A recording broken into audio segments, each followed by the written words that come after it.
Hey guys, Trent here. So before we get into this video, I'm going to show you two logos. The one on the left is what the current logo for this channel is, and the one on the right is what I'm thinking of changing the logo to. Please let me know down in the comments. Please, I need to get your guys' input. Which logo do you prefer? Now back to the video. And welcome to the Hot Seat of College Football Show. I am Trent, your host, as today we're going to be talking about the SEC Power Rankings heading into next year of the college football season. Let's talk about it. All right, before we get into this video, make sure you hit the subscribe button. We are 8 subscribers away from 200. So if you want to be one of the 8 special people to help join this awesome community already and get us to 200, that would mean the absolute world to me. Also, please like the show. This is the time of the off season where a lot of people tune out, so we can really core on the diehards and the college football junkies like us. Remember to like the show. Videos that get likes get recommended double, sometimes even 3 times the amount now that I'm looking at my analytics than videos that don't get likes. So please, if you want to help the show out, it would mean the world to me. Please hit the like button. It would mean the world to me. Also, if you are also a Big Ten fan, I just made a video talking about the Big Ten power rankings. I'll pin it up here. You should go watch that video. For some reason, YouTube's not recommending it. So please go watch the video. Put a lot of time and effort into that list. And so is this one. We're going to be doing one of these lists for the ACC and the Big 12. We're going to do them one every day. So on Thursday, we'll do, I think, the ACC. And then on Friday, do the Big 12. But today we're doing the SEC. And let's start off with number 16. And that is Mississippi State. Mississippi State has been pretty terrible the past couple years. 2 years ago, they went 2-10. This year, they go 5-7. They were actually better than you would think this year with Blake Shapen and a returning head coach. It's not a first year anymore with, I think, Mike Lebby. Jeff Lebby, my bad. I said Mike Lebby. Jeff Lebby. If you watched the SEC documentary, after they lost to Ole Miss, his speech to the locker room I thought was actually really, really nice. The one upside with Mississippi State is they are returning 9 starters, which is about middle of the pack. I think probably the upper half of the SEC, which is good, was really good for them. They finished 5-7 this year. They did have a win over Mississippi State, and obviously, if they were to win at the end of the year versus Ole Miss, make a bowl game, it doesn't happen for them, and they go 5-7, miss their bowl game. I'm trying to pick up the. Here, I'm trying to see what was their conference record. They were third last in their conference with 1 SEC win. And they actually went 5-8. I forgot. They did go bowling. They did go to a bowl game because of opt-outs, and they got destroyed by Wake Forest. I forgot about that. So they actually finished 5-8, which is disgusting. I think part of that was because Notre Dame opted out, Kansas State opted out, Iowa State, I think, too, because of all the transfers leaving them. At 15, I have Arkansas, and Arkansas with a new head coach, Ryan Silverfield from Memphis. Arkansas is such an up and down program. They brought in Bobby Petrino as the interim after they fired their coach halfway through the season. I think it was after they got blown out by Notre Dame. So then the first third of the 3 or 4 games of the season. And they return 7 starters, which is kind of a little middle below the pack. I want to see if they are bringing back Taylon Green, because he was really the only good part of this offense last year. No, he's gone. Taylon Green was gone, and honestly, he didn't play that well either. His QBR was super high, only 19 touchdowns to 11 interceptions. I don't get how your QBI can be that hard or that high if you do not play that well, but SEC does SEC things. If you're 0-12 in the SEC, you're basically a bowl team in the Big Ten, according to them, not me, according to the folks down south. But at 14, and a team that I am shocked is this freaking low on this list. It's the Florida Gators. Oh my goodness, what a trash team. Ugh. I get kind of grossed out when I look at this team. Yuck. You finished 4-8 in the conference. You had 2 SEC wins. You beat Texas, so you win that bowl game. You beat Texas. and you were what kept him out of the playoff, I guess. But aside from that, Lagway leaves. He goes to Baylor, where his father played, and Billy Napier. Oh, G5 Billy. Oh, where's G5 Billy? Oh, wait, he's back in the G5 at James Madison. So Florida, who did you hire instead? Oh, another G5 coach? Oh, how interesting. I was looking for like a return policy on my paper. I don't see one. So when you go 4-8 again, I don't know what you're going to do. You're stuck in another coaching contract. And unless you want to buy out your second group of 5 coach in 2 years, I don't know. Maybe go over to Fox and hope Urban or Steve Spurrier comes back. But yeah, they hire. I remember who they hire. Who did they hire? John Summerall? Yeah, from Tulane. I think that they hired John Summerall. He's a good coach. I like him. He was pretty good at Tulane. I picked Tulane to make the playoffs in the preseason. They did good for them. He was bragging about how he was coaching for 2 teams. And he was doing the whole, like, I got 2 phones bit for 2 teams. At 13, in one of the, I'm not going to say the biggest fall off, because I think that's probably one of these other teams, but a team that is very low, and that is Missouri. And Missouri was a team that was pretty good this year. They went 8-4. They lose their bowl game to Virginia, I think. They finished 8-5, 4-4 in the SEC. And with Bo Pribula leaving, I just don't see very many. I think he went to Virginia. I don't see very many. How do I say this? Upsides aside from Ahmad Hardy. So unless you want to do what Boise State did 2 years ago and give him the ball every other play, and remember that was in a Group of 5 conference. Now you're in the big bad varsity squad that they call the SEC. But yeah, Missouri at 13. They've been good for 3 solid years. 23 they were pretty active. They're actually pretty good. They're a top 10 team. They beat Ohio State. 24 they were at, didn't play anybody. I just had an overinflated record. And this year they're actually pretty decent. They beat South Carolina, and I mean South Carolina was terrible. They nearly beat Alabama, nearly beat Vanderbilt. And that's kind of it. They didn't really have any other. I mean, they beat up on not beat up. They beat Kansas decently, but aside from that, not really an impressive schedule. But they were decent. Ahmad Hardy was good. Bo Pribula was good. He got injured partway through the season. He came back, but the injury I think affected him a little bit. At 12, in a team that I did not expect to be this freaking high on this list, and that is Kentucky. And I just want to make sure I have this correct. But Kenny Mitchie flipped. He was at Notre Dame, went to Nebraska. Now he's at Kentucky to play for none other than Will Stein, who was the offensive coordinator at Oregon the past 2 years when they have been almost on top of the college football world, almost, because they cannot for their lives not get blown out at halftime to Big Ten teams. But yeah, Kenny Minchie, he was one of the backups at Notre Dame when they went to the national title with Stephen Jelly, went to Syracuse, who I think is returning for Syracuse. And Kenny Minchie was one of those guys. I'm pretty sure when in the first half against Penn State, Kenny Minchie was the guy that came in. I think. Maybe I could get that wrong, but I think he was one that came in instead of Stephen Jelly. It might have been Stephen Jelly.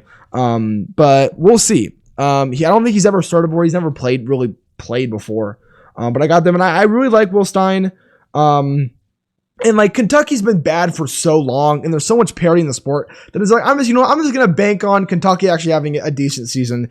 Maybe they go 5-7, and last game of the year when they play Louisville or something, that they have the chance to go to a bowl game. And they're like one of the first teams to not go to a bowl game. At 11, in a team that y'all idiots, oh my God, y'all are so dumb. Y'all fall for this over and over. Stop, it's Auburn. Oh my God, 11 is freaking Auburn. And y'all put like the beginning of this year, people had Auburn and Florida in your top 15. You know what? I'm not gonna lie. I'm not gonna lie to y'all. I don't lie. I don't really lie to y'all ever. I also had Florida in the top 15. But I did not have Auburn at all. I did not have them freaking touching the top 25. With who was there? It was Jackson Arnold, who came from Oklahoma. Like, did y'all not watch him at Oklahoma? He goes like 2 states down in the same conference on a worse roster. Like, oh, but he has Cam Coleman, and Hugh Freeze is going to make Jackson Arnold look really good. No, but they fire Hugh Freeze. Jackson Arnold leaves. They hire Alex Golesh, who is one of Tressel's guys from Ohio State. Not a player, but one of the coaches. I think one of the grad assistants. And I like him. He had an awesome offense at South Florida. Brings in Byron Brown, which is the best quarterback Auburn has had since, I'm not going to say Cam Newton, but it's been a while. And I like him. And we're going to see, there's a lot of teams like Oklahoma State and Florida and Auburn and UCLA. A lot of these teams where they're bringing the high group of 5 coaches to the low power 4. They're bringing the whole roster with them. That's exactly what Chesney did from James Madison to go to UCLA. Exactly what Kirk Cignetti did when he went from James Madison to Indiana. So, yeah, I really like where Auburn can go. This past recruiting cycle has been freaking awful. So I'm not a high believer, and I think in year 1, I think Auburn's probably going to go 5-7 again. But yeah, cracking the top 10, I have the Vanderbilt Commodores as they get Jared Curtis, who was a 5-star quarterback who was committed to Georgia. He flips from Georgia to Vanderbilt. And yes, you're losing you're losing Diego Pavia. Clark Lee, your head coach, is coming back. You're losing Pavia, who's a Heisman finalist. You're losing Eli Stowers, who was top 3, top 5 tight end in the country. And you're losing a lot of the guys from that 24 and 25 team. But I think Clark Lee's a great coach. And I am curious to see what Jared Curtis can do in his first year. Yes, he's a 5-star, but he was a 5-star quarterback committed to Georgia. And I see what Georgia quarterback prospects looked like before they're developed and after developed. And there's not a lot of difference. There's not. So I don't think he's going to be stellar, especially right away. But like, I think Vanderbilt's going to be better than Kentucky, Missouri, Florida, Arkansas, Mississippi State, and Auburn. I think they'll maybe not. I could see Auburn maybe being better than Vanderbilt, but they're right next to each other. And I mean, Vanderbilt almost made the playoff this year. They were, they were down 34-10 and they lost 34-31 against Texas. But I mean, if you play better, you maybe go 11-1. And you have not Indiana went crazy mode this the first year Cincinnati was there. But Vanderbilt, doing that at Vanderbilt would be absolutely insane. At 9, and a team that I am higher on than I think most is South Carolina. They were a team that finished really hot 2 years ago. They lost to Illinois in their bowl game. Coming into this year, they were a highly ranked team. I thought they would be really good with Lenore Sellers, Nick Harbor, Dylan Stewart. I think we were a year early. I think you needed all those guys to mature a little bit. Obviously, you had the heinous loss to A&M where you're up 30-3 at 30-3. You are up 30-3 on the road and you lose 31-30, get shut out. You forget how to play football in the second half. I remember, oh my God, I remember that game. I know y'all remember it too. It was horrible. I hated every second of that because A&M was a fraud team. You saw how that played out in the playoffs. I think A&M needs another year to develop and South Carolina are sold. But I think Dylan Stewart can have I'm never going to say a Chase Young year, but I think he can have a David Bailey, even maybe an Aiden Hutchinson type year where, is the best edge rusher in the conference. Same with, I guess, Damon Wilson left. But yeah, I really think that Dylan Stewart could be the best defender or the best edge rusher in the SEC. And I think Lenore Sellers is really talented. And I think Nick Harbor is also really, really talented. 99 speed in college football, 26. Come on, baby. What are we talking about? But at 8, and I have Tennessee at 8 with an asterisk. This is with Aguilar. I think they're going to get Aguilar because Trinidad got let back. But Trinidad was like, I stubbed my toe when I was 5 years old. Please give me another year. And if you don't, I'm just going to sue you. until the next season starts. But then I'm already going to be enrolled and you can't do anything about it because I'm a scumbag. I'm joking. Trinidad's not a scumbag. But I don't get why stubbing your toe when you're 5 years old means you get another year of college football. I feel really bad if I am Deuce Knight right now. Probably would have, I guess, there's no spring transfer portal, so you're kind of stuck there. See, isn't that like shitty? I know. It's unbelievable. But yeah, I got Tennessee at 8. I like Josh Heupel. I like what they can do. And if they can get Aguilar back now with Jim Knowles, which Jim Knowles year 1 at Ohio State sucked. Jim Knowles year 1 at Penn State sucked. So I don't think Jim Knowles is going to be great at Tennessee year 1 if he even stays there. Jim Knowles has practically ruined his career. But I think it'll be a step up from what it won't be as good as what 2 years was, but I think last year defense was so bad. Losing you had a new coordinator. Now you have another new coordinator in Jim Knowles from Penn State and Ohio State. But I think Tennessee's offense, if they get Aguilar back, can improve a lot. And getting a step up in defense, you were at 8-4. If you have a better defense, you probably you maybe beat you probably beat Vanderbilt and you probably beat Georgia. You were so close to beating Georgia. You should have beat Georgia. But yeah, I got Tennessee at 8. At 7, and a team that has fallen off the face of the earth in the past 2 years is the Alabama Crimson Tide. And I know, Joe Bob, I know you're watching this video. And I like my entire life, my first memory of Ohio State football was watching Ohio State beat Alabama in the Sugar Bowl. And I have held on to that memory for my entire life. But I will say the one thing us Buckeye folk and the Tide folk have in common is that we're the only ones at the top. So the Bama fans actually kind of understand us. I'll be honest. The thing is Bama, like remember how like all the SEC teams go SEC. You know who's the one fan base who doesn't do that? Bama. Because they're so much better than everybody that they don't have to. You don't have to be like a Missouri and you're like, well, we're better than you because Bama's better than you. No. And Bama, they're actually they're crazy. But they are they've been so good they've kind of chilled out a little bit. And all the Bama folk that I've had in here have been great. Some of my favorite people here are the Bama folk. It's you damn dog fans, and I'll get to you in a little bit. You damn barking idiot dog fans. I'm joking. You're not idiots. Well, maybe a little bit. But that's the beauty of it. That's the beauty is we're all a little stupid. But it's the damn, like I made my video in my Indiana Bama prediction video and the Georgia fans were talking more shit than the Bama fans. And I picked Bama to lose. Like the Georgia fans jumped in and they're talking crap to the Bama fan. And it's like the Indiana fans are like, I don't even have to say anything because Georgia and Bama are fighting. Man, Georgia. Oh my God. Georgia's so funny. They're so funny. Them and their little Allstate ad where they're barking at their boss. But yeah, Bama at 7. It's a very make or break year for them.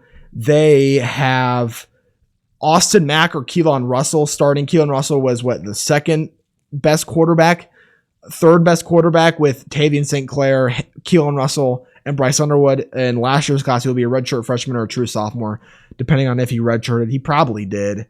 But yeah, you push Ty Simpson out. I don't really get why. I thought Ty Simpson was really good for you. But we'll see about quarterback. You lose a lot to the portal. You lose Isaiah Horton, James Smith, Q Russell as they go to A&M and Ohio State. Ohio State loves just raiding the Bama roster. But yeah, we'll see. Bama's got a decent, an okay schedule. They play Florida State at home, and which we'll see. That'll be an interesting game. But yeah, I got Ole Miss at 6. This is with Trinidad, but no Lane Kiffin. Like what Pete Golding did in that Georgia game was special, but that was us backs against the world. Now you've been here, so you are now the hunted, not the hunter. So can they defend that? Can they keep that magic going? I doubt. I don't think to the level that they did in that game. Also, I think Trinidad balled out that game. But yeah, I like Ole Miss, but losing all of those coaches, the head coach, losing all those players when they all go to LSU, I think that'll be brutal for them. So I got them at 6. At 5, I have Oklahoma. I think even though you're losing some on the defense, I think the defense will still be incredible. I think the offensive production has gotten better and better ever since Dylan Gabriel left in 2023. 24 and 25. 24 was horrible. 25 was better.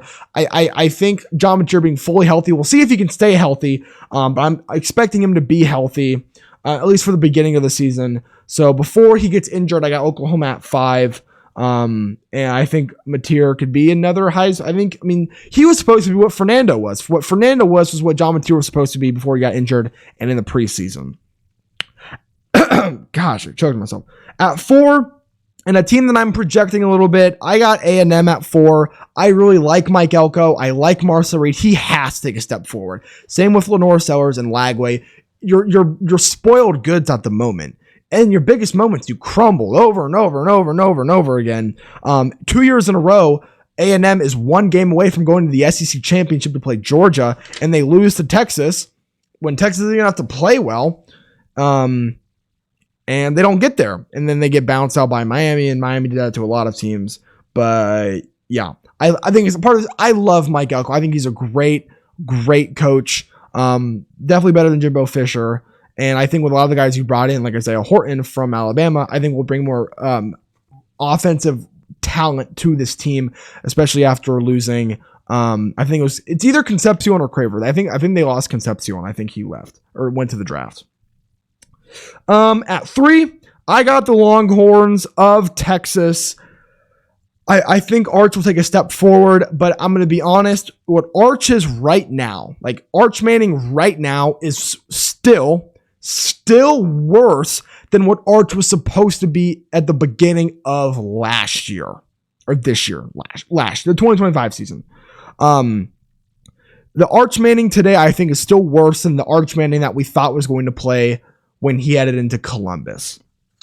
But at the end of this year, maybe he can get back up there. I will just say, like, against Michigan, he played well, but Michigan was okay. And then even against A&M where they beat him, there was multiple times where it's like, what are those throws, Arch?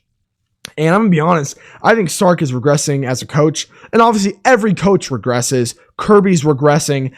Day is kind of at his peak. He's probably got 1, 2, 3 years left where he kind of starts slowly regressing. I think Sark's peak was 23 and 24. I think if we don't see Texas bounce back and at least get to the semifinals, because that's where they were getting before in 23 and 24. I think it's true that Sark is regressing, and people think like, well, Sark's only been at Texas for a certain, like, not that many years. Like, Sark was at Bama and USC and all these places before Texas. Sark is not like a young coach. But yeah, I got them at 3. At 2, I got the LSU Tigers. I don't know why they speak. I don't know why they speak like that. Louisiana State, where the governor is basically the athletic director. They get Lane Kiffin. They bring everybody from Ole Miss. They bring half the coaches. All the players that got upset over contracts. They go, well, Lane Kiffin's going to give me $3 million if I go to LSU and a bunch of Ferraris or whatever. I don't know. Lamborghini says Texas is a thing, man. I think they do Ferraris down at LSU. At least that's what I'm told. But yeah, I think also getting Jordan Seaton, losing Will Campbell was really tough for that Brian Kelly team last year. And I think bringing Jordan Seaton, yes, Jordan Seaton is like the same energy as Lane Kiffin, which both of those energies, like if your energy of Lane Kiffin, your head coach, and your left tackle are bumping heads, I think that's a disaster. But I mean, that might just be me. Maybe they work really well together. I don't know. But yeah, I like Sam Levitt. The last time LSU brought a Arizona State quarterback from one that they got a transfer from Arizona State, Jay Daniels won a freaking Heisman. And went to the NFC Championship a year later. So I got LSU at 2. At 1, and they're the team, I don't think they're going to win the SEC 3 years in a row, but they've done it 2 years in a row. They've not won a playoff game in 3 years, I'll tell you that. But it's Georgia. Georgia returns the most starters out of any team in the SEC with 14, 6 on offense, 8 on defense. They're losing a couple of guys to the draft. But Gunnar Stockton in his senior year, I think will be, I don't think he's going to take a step forward, but I think he's going to get a little better, and he's going to be a really, really solid piece for this offense. I mean, if you took this, even last year's, but if you took this year's Stetson or this year's Gunnar Stockton and put him on the 21 and 22 Georgia national title teams, I still think Georgia would probably win the national titles this year. At least for 2021. I think he would have won one of the national titles this year. So I still think he's technically he's a championship contending quarterback, I guess, just because of how good his roster is. I think Kirby's regressed a little bit. I still think Kirby is a top 3 coach with Cignetti and Day. But yeah, I like where Georgia is. But I think Georgia, it's not even Georgia and LSU. It's Kirby and Lane Kiffin. I think those are definitely the best 2 coaches in the SEC currently. But that's all I have for you guys today. Make sure you hit the subscribe button. We're so close to 200 subs, and please hit the like button. It means the world to me. And if you want to turn on the notification bell so you get a notification every single time I release a new video, that would be great. But that's all I have for you guys today. I will see you guys all tomorrow for the ACC Power Rankings. And as always, thank you.